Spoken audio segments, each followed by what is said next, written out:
Jumat Keramat Part 2. Jumat Keramat. Karena namanya Jumat Keramat tuh nggak ada.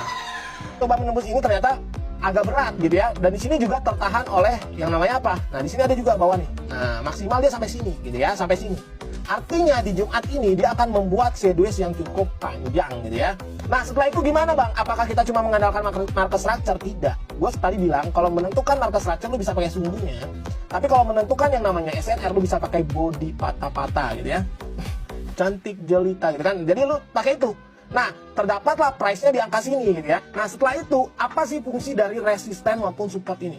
Fungsinya itu sebenarnya inilah sebagai garis-garis di mana lu bisa ambil konfirmasi kalau misalnya dia close arahnya kemana gitu ya. Tapi juga lu bisa jadikan acuan kalau misalnya kondisi sideways seperti ini. Maksudnya apa sih Bang? Sideways itu apa dan sebagainya. Gua jelasin lagi lebih detail ya. Yang pertama lu dengerin baik-baik. Kalau market itu seperti ini contoh ya. Ini lu bisa lihat dari sini. Dari sini nih. Nah, kalau dia membuat sumbu dan berada di daerah-daerah sana, lu bisa pakai acuan garis resisten maupun support itu sebagai batas tembus. Maksudnya apa Bang? Maksudnya itu kayak gini ya. Kalau misalnya dia menembus garis ini, karena kan dia di sini-sini aja ya. Nah, di sini-sini aja. Kalau dia menembus garis ini, lu bisa fokus sell. Kenapa? Karena dia udah melewati ini. Sampai mana? Harapannya sampai sini. Oke, itu yang pertama. Cara bacanya kalau misalnya market itu sedang sideways.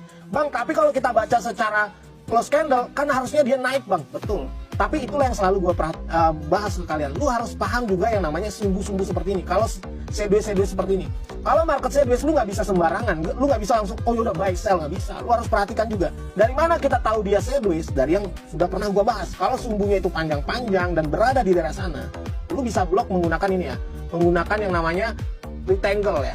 Nah, lu bisa pakai ini untuk sebagai blok ini. Nah, kalau dia misalnya berada di sini, berarti dia akan membuat area sideways mentok-mentok di sana.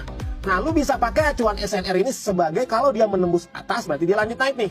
Tapi kalau dia nembus bawah, lu bisa ambil pada saat dia sudah menembus bawah ini. Apakah langsung gitu aja Bang? Iya. Dan kebetulan ini di hari Jumat. Nah, kenapa banyak orang bilang hari Jumat itu Jumat Keramat? Karena kebanyakan Jumat itu biasanya sideways. Dan biasanya hari Jumat itu mengikuti pergerakan di hari Senin. Gue udah pernah bilang itu. Kalau misalnya hari Senin melakukan sell, berarti hari ini pasti mengikuti sell juga gitu ya.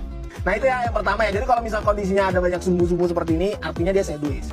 Nah, kalau misalnya kondisi seperti ini Bang, apakah kita bisa langsung tahu? Sebenarnya bisa. Dari mana? Dari candle-candle sebelumnya. Gue udah sering bilang, kalau dia sudah membuat sideways seperti ini, lu bisa blok dia seperti ini. Nah, nanti kalau dia sudah melewati garis ini nih teman-teman, dia akan full jauh turun, gitu kan? Pasti itu, pasti. Jadi kalau bisa tahu Bang, karena jarak dari SNR ini ke SNR ini itu cukup jauh. Jadi lu bisa hold lebih jauh gitu ya. Cara main tuh seperti itu.